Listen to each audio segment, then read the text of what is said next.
À l'heure de Métro News sur Télémétropole, bonsoir à toutes et à tous, bienvenue. Au sommaire de cette édition, présent en Haïti pour soutenir la police nationale, les policiers kenyans effectuent actuellement une cartographie stratégique des zones nécessitant des opérations d'envergure, selon l'inspecteur général de la police kenyane, Japhet Koumé. Le conseiller président Fritz Alphonse-Jean a visité les locaux de l'ULCC. L'objectif de cette visite était notamment de s'enquérir des moyens dont dispose l'institution pour lutter contre la corruption. En titre également, le Premier ministre Gary Coney a visité mardi l'aéroport international Toussaint-Louverture ainsi que la direction de l'immigration et de l'émigration. Le chef du gouvernement souhaite améliorer les conditions de fonctionnement de ces entités.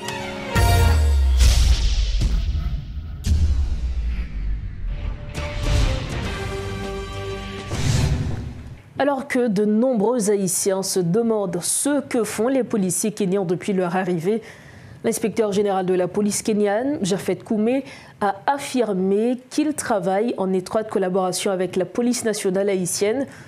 Dans une interview accordée à un journal kényan, il a déclaré que les forces kenyanes ont réalisé une cartographie stratégique des zones clés nécessitant des opérations et mené plusieurs patrouilles conjointes avec la PNH dans la capitale contrôlée à 80% par des gangs.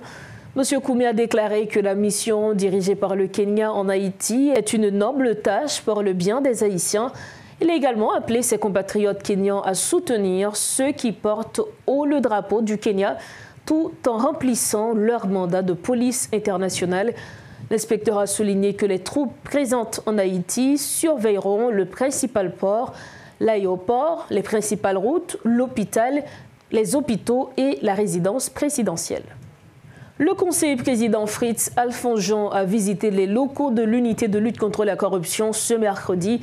Cette visite visait à faire un état des lieux, à mieux connaître les moyens dont dispose l'institution pour accomplir sa mission et à offrir un soutien à l'ULCC en lui fournissant les ressources nécessaires pour poursuivre la lutte contre la corruption. De son côté, le directeur général Hans-Jacques Ludwig Joseph a exprimé l'espoir que les discussions avec le conseiller président auront des effets concrets. Reportage Rodolphe Fierluy. Les visites des conseillers présidents dans les différentes institutions étatiques du pays se poursuivent. L'ULCC a reçu ce mercredi celle du conseiller président Fritz Alphonse-Jean. Faire notre pays signifie qu'on a coupé fâché avec un série de pratiques qui te gagnent dans le pays d'Haïti depuis un bon bout de temps. Et couper fâché avec série de pratiques, ça veut dire assurer-nous que l'institution qui est là pour contrôler l'autre institution dans le pays, particulièrement ULCC, UCREF, et garder tout au niveau de la supervision de la Banque centrale, qui ça qui a fait. Une visite d'information et de solidarité, a-t-il souligné.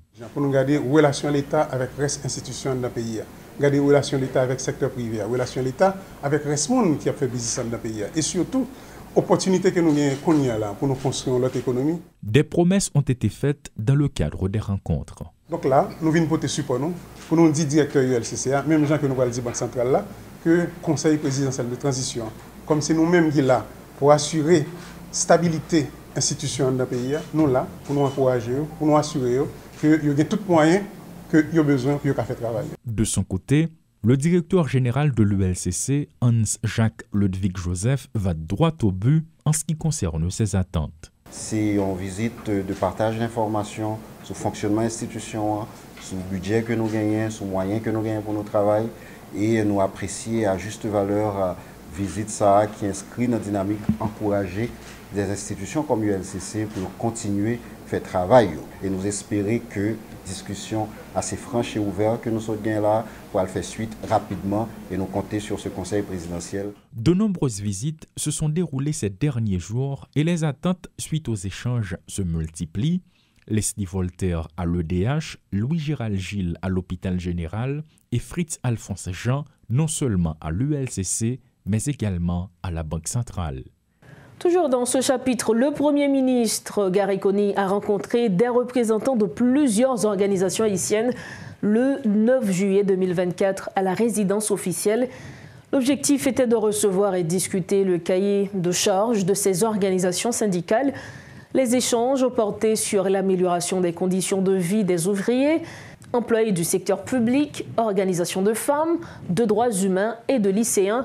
Les discussions ont notamment abordé les revendications des ouvriers du secteur textile, des marchands, des greffiers et des déplacés victimes de l'insécurité à Port-au-Prince. Accompagné du ministre des Affaires sociales et du Travail, Georges Wilbert Frank, le Premier ministre a réaffirmé l'engagement de son gouvernement à créer un environnement sûr et stable pour relancer l'économie et créer des emplois. Le Premier ministre Gary Coney a visité mardi l'aéroport international et la direction de l'immigration et de l'émigration. L'objectif de cette visite était de s'enquérir des conditions de travail des agents de la DIE et de l'état des équipements et infrastructures utilisés pour le contrôle des passagers.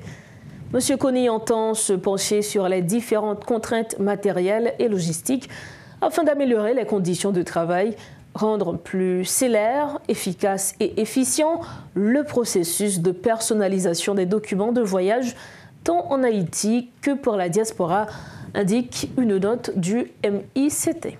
Là, l'immigration, un passeport, pour nous regarder dans quelles conditions on travaille, nous regarder pour l'environnement de travail qui est excessivement difficile. Pile monde, l'une sur l'autre. Donc, si on a un espace qui est vraiment limité, avec des gens qui travaillent de longues heures et dans des conditions difficiles, pour assurer que les patriotes n'ont bien passeport à temps.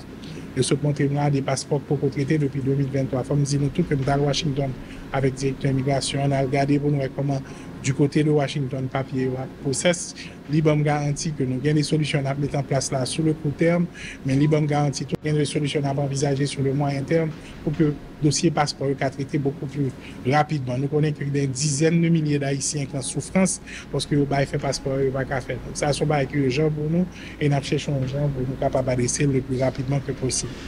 Les amis, en pile de bagages que nous avons pour faire, en pile de dossiers que nous avons pour traiter. Mais ensemble, ça, moi, c'est que je rencontre un pile de monde qui ont une organisation excessivement bien, qui avec unité depuis des années, nous avons une capacité, une expérience de travail là, qui est énorme. Tout là, tout c'est pour nous comment nous catalyser pour nous capables de servir la population.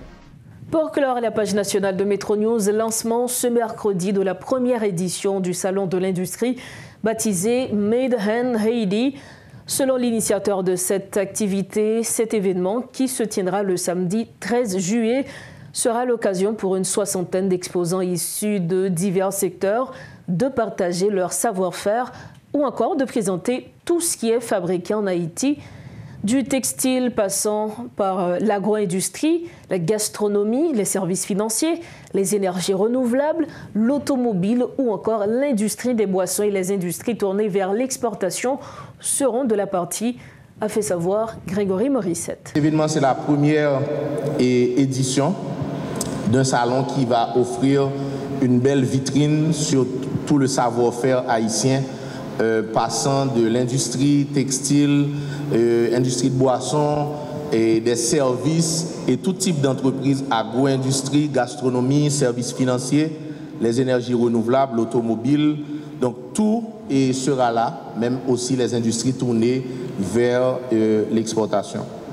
Donc l'idée de cet événement justement, c'est de pouvoir soutenir et un petit peu relancer, booster les filières et nous permettre aussi de mettre en avant notre savoir-faire parce qu'effectivement, il y a un savoir-faire made in Haiti, que ce soit en termes de produits, parce qu'on produit beaucoup de choses, mais que ce soit aussi en termes de différents types de services qui sont typiquement haïtiens. Cet événement sera aussi l'occasion de pouvoir honorer ou bien récompenser trois entreprises et pour leur action et de responsabilité sociale, mais aussi cet événement sera l'occasion de pouvoir donner 2 bourses d'études et à 2 écoles techniques dans les filières techniques, Haïti Tech et Canada Technique pour 2 jeunes.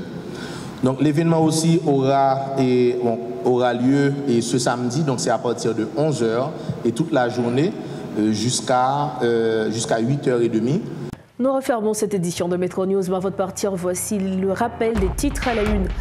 Présent en Haïti pour soutenir la police nationale, les policiers kenyans effectuent actuellement une cartographie stratégique des zones nécessitant des opérations d'envergure, selon l'inspecteur général de la police kenyane, Japhet Koumé.